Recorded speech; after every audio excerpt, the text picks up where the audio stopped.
ang ipinapakita natin ay para bang walang nangyari, na para bang hindi nabastos ang ating institusyon.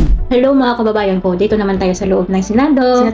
Panoorin po natin si Risa Hontiveros at si Pia Cayetano. Kaya para sabihin nyo na walang nangyari, napakasakit para sa aming lahat na nandito. Lalong hindi dapat inaasa sa mga Facebook Live ang pagtatahi-tahi ng mga pangyayari.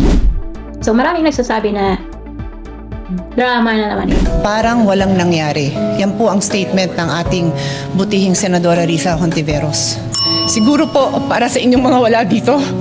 Pero para sa amin na nandito, napakaraming nangyari. Takot na takot po ako na kailangan ko na magpaalam sa mga anak ko. At yung staff ko, 2 pintuan ang pagitan ko sa putukan.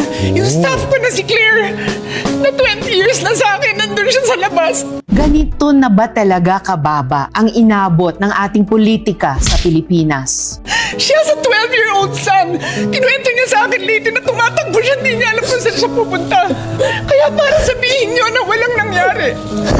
Napakasakit para sa aming lahat na nandito. The situation stooped so low that here, may pwedeng magkasa ng baril sa harap ng mga sibilyan. Kahit kailan, hindi yan nangyari sa Pilipinas. Kahit panahon ng kudeta, not even during the darkest days of martial law, did gunfire erupt within our halls. Whether we stand in the minority or in the majority, the Senate as an institution has sustained a profound injury to its dignity, credibility, and moral authority before the Filipino people.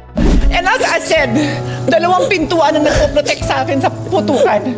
Pero yung media, yung Senate staff, yung hindi naman makauwi dahil sila ang security, sila ang elevator women and boys natin, nando doon. Aggression is normalized and humiliation is treated as political currency. We cannot have a culture that proudly treats fellow Filipinos as enemies to be defeated, all in the name of clout. I refuse to believe na tayong mga Pilipino ay mga bulag na sumusunod sa sino mang politiko. Dear colleagues, napakarami nang nangyari. And one more thing, wala ho akong sinisisi. Pero nung pagkatapos ng lahat, pagtingin ko ng group natin, Ano sa tingin niyo, guys? majority group, Drama ba? isa sa inyong nangamusta Oo. sa amin. Talagang ma-feel mo na may puso. Some Sa of tingin you niyo I've guys, known for nagdadrama ba si Senator 10 Pia? years. And I didn't even hear Oo, it. ramdam na ramdam mo Kamusta na kayo dyan? kung gaano katotoo ang kanya sa loobin. Sa bagay, wala tayo doon nung nangyari yon.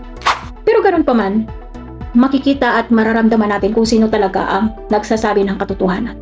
So, hindi naman natutulog ang hustisya, kaya para sa ating mga ordinaryong Pilipino, Napakasakit na sa mapagmatsyag akin. po tayo.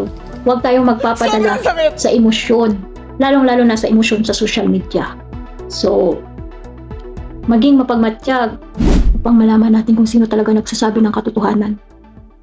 Be wise. Ito ay gawa-gawa lang, baka ito ay drama. Aalamin po natin